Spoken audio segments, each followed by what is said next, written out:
Hello नमस्कार सत श्री अकाल अस्सलाम वालेकुम। कैसे हैं जनाब? तो साथियों, बिल्कुल मेन कराची में जो जगह का नाम है गुलिस्तान जौहर, क्या बात है, क्या नाम रखा है। वहां पर जो सिंध रेंजर्स भिट्टी विंग था, क्या हेडक्वार्टर्स थे, उस पर साहब अटैक हो गया है कराची में। आप लोगों को पता होगा अभी तक फिलहाल 7 फौजियों के हलाक होने की खबर है और जो अटैकर्स आए थे वो लगभग 9 बताए जा रहे हैं। उनके भी फिलहाल जब हम ये रिकॉर्ड कर रहे हैं तो वहां को एरिया को कॉर्डन ऑफ कर दिया गया है और सारे जिन्होंने अटैक किया था इस हेडक्वार्टर्स पर, इनको मार गिराया गया है। साथियों, a day without a terror attack in Pakistan is a day wasted.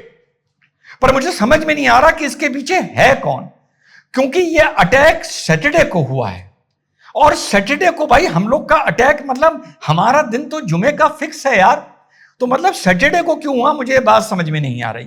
भाई एक दिन तो हम भाइयों ने मांगा है यार, संडे ईसाई ले गए हैं और सैटरडे यहूदी ले गए और ये शनि ले गए, हिंदू भाई ले गए। हिंदू भाई तो कितने दिन ले गए, सोम ले गए, कहीं मंगल ले गए, कहीं बृहस्पति ले गए, सब ले गए। जुमा बचा है हमारे लिए, हमें ये सब करने के लिए तुम जुमा दो। अब पता नहीं इनमें क्या गड़बड़ हुई है, किसने इनको राय दी है कि जुमे के दिन अटैक नहीं किया। भाई जुमे के दिन अटैक करते तो ज्यादा बरकत होती, भाई जन्नत जाने की ज्यादा मतलब चांसेस ज्यादा होती। तो सैटरडे को करके तो आप शनि देव वाली बात हो गई, तो यहां तो फिर आप जहन्नुम में जाएंगे मेरे भाई। तो ये अटैक हुआ है साहब, और भीषण। पहले गाड़ी लाके रैम करके मारी गई है जिसको 2 लोग चला रहे थे, पीछे एक और गाड़ी थी, उसको आके जब दरवाजे उनके डोर गेट पे हिट किया गया है, ब्लास्ट हुआ है। उसके बाद ग्रेनेड अटैक हुआ है, उधर से पाकिस्तान की जो एंटी टेरर यूनिट्स थी और अलग रेंज और जो रेंजर्स थे वो हरकत में आए हैं। और माना जा रहा है कि इसके पीछे जमातुल अहरार का नाम आ रहा है, जो एक स्प्लिंटर ग्रुप है टीटीपी का। और जमातुल अहराम का एक अलग विंग है खुलूफा ए रशीदियन, तो वो उनका काम है सुसाइड करना, मतलब सुसाइड अटैक करना जुमे के दिन। अब पता नहीं क्या हो गया, कहां फंस गए, या तो कुछ तैयारी नहीं हो पाएगी, क्योंकि ये मैं मान नहीं सकता कि अटैक जुमे को हो सकता था और वो शनिचर को किया गया। ठीक, तो साहब ये इनका विंग था। तो एक तो इन्होंने गारंटी वो लिया है, जिम्मेदारी ली है कि अटैक हमने किया है, और दूसरा सुन रहे हैं भाई बीएलए पर भी इसका उंगली उठ रहे, लोगों को कोई शक जा रहा है कि बीएलए भी इसके पीछे हो सकता है, लेकिन अभी बीएलए ने कोई भी जिम्मेदारी नहीं ली है। 2024 में एक बार आप लोगों को याद होगा 2 चाइनीज मारे गए थे, कराची एयरपोर्ट के पास ब्लास्ट हुआ था, उसके पीछे बीएलए था और बीएलए ने उसकी जिम्मेदारी ली थी। तो ये सूरत हाल है फिलहाल पाकिस्तान के, कि पीओके में दवाइयां तक रोक रहा है पाकिस्तान, रसद नहीं जाने दे रहा है पाकिस्तान, बलूचिस्तान का आप लोगों को पता है, खैबर पख्तूनख्वा का आप लोगों को पता है।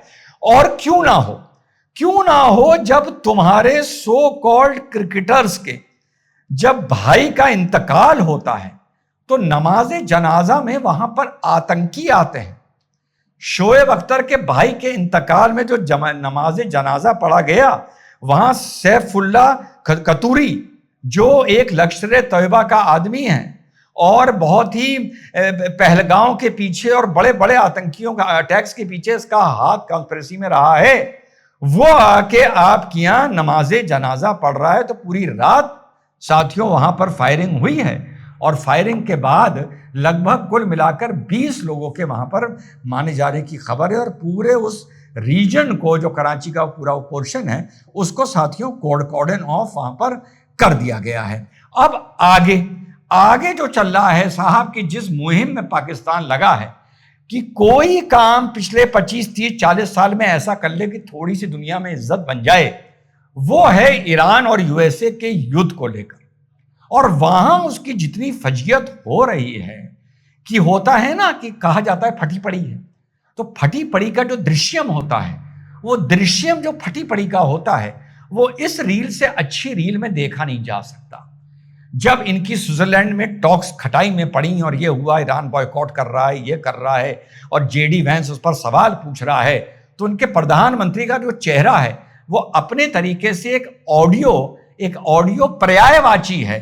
कौन से शब्द के लिए? फटी पड़ी शब्द के लिए। और उधर जो ये कराने चले हैं पीस टॉक और इस्लामाबाद, और बार बार अभी जब स्विट्जरलैंड में ये साइन हो रहा था साथियों, जब ये फ्रांस में बैठकर और ईरान में बैठकर ये डिजिटली साइन हुआ था, उसके बाद स्विट्जरलैंड मामला पहुंचता है। उठा के देख लो कितना मीडिया और सोशल मीडिया ये कह रहा था कि peace deal peace deal peace deal peace deal. एक मंच था जो आप लोगों से कह रहा था भैया ये पीस डील नहीं है, ये बस एक मोटा मोटा एक खाका खींचा गया है, एक चौहद्दी बनाई गई है। अब 2 महीने आगे जाकर पता चलेगा ये पीस डील कितनी कामयाब होती है और किन शर्तों पर कामयाब होती है। ईमानदारी से बताइएगा, ये बोला था नहीं बोला था? जब सब बोल रहे थे पीस डील हो चुकी है, मैं कह रहा था पीस डील नहीं है। और अब जाकर वहां पर यह हाल है साथियों कि पहले एक सिंगापुर का एवर लवली एक वहां पर एक कार्गो शिप जा रहा था, वो डेजिग्नेटेड रूट पर नहीं था, ईरान ने उस पर अटैक कर दिया। अब जब किसी कार्गो शिप पर ईरान अटैक करेगा तो कोई कुछ नहीं बोलेगा, कोई ये तक नहीं पूछेगा कौन मरा कितना मरा, ना ना ना ना ना, ईरान को तो सब करने का अधिकार है। प्रॉब्लम बस ये है कि इजराइल और अमेरिका को नहीं करना चाहिए। वो बात अलग है जब वो अपने करने पर आते हैं तो जरूरत से ज्यादा कर जाते हैं, इस मारे वो दुनिया के निशाने पर आ जाते हैं। ठीक, करना दोनों चाहते हैं, मारना दोनों चाहते हैं, एक मार पाता है एक नहीं मार पाता है। तो नहीं मार पाता है तो चलो कार्गो शिप मारो। 22 शिप यूएसए की खड़ी रही है 2 महीने, उन्हें नहीं मारा, कार्गो बुजदिल मारेंगे, साफ बता रहा हूं बुजदिल मारेंगे। ठीक, पर उस पर कोई कुछ नहीं बोलेगा। उन्होंने वो मार दिया, पलट के यूएसए ने अटैक कर दिया। अब यूएसए ने अटैक कर दिया तो उसके बाद एक पनामा फ्लैग की शिप थी, उसको फिर ईरान ने हिट कर दिया। अब उसको ईरान को हिट करने के बाद अब ईरान ने बहरीन पर अटैक कर दिया। माशाल्लाह, वही वाली बात, तुम मुझे थप्पड़ मारोगे तो मैं उसे थप्पड़ मारूंगा। अरे भैया इजराइल से दुश्मनी है ना, अमेरिका तुम्हें जब भी मारे, जब भी अमेरिका गलत करे, मैं देखो कितना न्यूट्रल आदमी हूं, मैं कहता हूं मारो इजराइल पे बम, क्या प्रॉब्लम है? देखो कोई ऐसा आदमी होगा जो लोग समझते हैं मैं इजराइल का समर्थन करता हूं, ना ना ना, मैं तो बड़े अच्छे अच्छे क्यूट क्यूट सजेशन देता हूं कि भैया यूएसए और इजराइल से तुमको परेशानी है ना, तो मारो बम इजराइल पर। यूएसए अटैक करे तब भी इजराइल पे मारो, इजराइल अटैक करे तब भी इजराइल पे मारो, यूएसए अटैक करे उनके शिप पे मारो। तुम जाकर यार खुंदक सुन्नियों से निकालने लगते हो। ठीक, अभी जो मैंने पहला वीडियो मुंबई के मुहर्रम के जहर वाले मामले को लेके बनाया, क्या मेरी बात से किसी को ऐसा लगा कि मैं किसी शिया को टारगेट कर रहा हूं? मैंने कहा ऊपर वाले शुक्र है कि समाज बचा, देश बचा, और वहां पर जो लोग गए हुए थे शिया भाई वो बचे। मैं थोड़ी ये कहूंगा कि यार जहर बटने देते मरने देते 2-4 को, मैं ये थोड़ी कहूंगा। लेकिन जो हकीकत है भाई, ईमान वाला आदमी हो वही तो बोलूंगा। मारो, तुम्हें गुस्सा जाके निकालना है यूएई पर, तुम्हें जाके निकालना है कुवैत पर, कतर पर, क्यों निकालना है? क्या चिढ़ है भाई आपको उनसे? उन्होंने यूएसए से पंगा नहीं लिया, उन्होंने उसके तलवे चाटे। तेरी मर्जी, तू भी अमेरिका के तलवे चाट ले, ईरान को संबोधित कर रहा हूं उनके चाहने वालों को, या ना चाट, और ना चाट रहा है तो मारना अमेरिका को। अमेरिका तक मिसाइल नहीं जा सकता तो इजराइल को मार रहा है इधर जाकर। यही पूरा एक रचा था, और इसी में बेटा पूरी कौम फंसी हुई है, और रिजवान अहमद समझा के मर रहा है। अब स्ट्रेट ऑफ हरमूज को इतना बड़ा हथियार बना लिया है। ओहो, रुके रहो 2 साल, 2 साल के अंदर सऊदी और यूएई दोनों ऑल्टरनेटिव रूट अपने निकाल रहे हैं पाइपलाइन के। वो कहेंगे बेटा ऐसा है, स्ट्रेट ऑफ हरमूज तुम अपने पास ही रखे रहो, हमें जरूरत नहीं है। और यूएई तो खुल के अब इजराइल के साथ आ गया है, खुल के।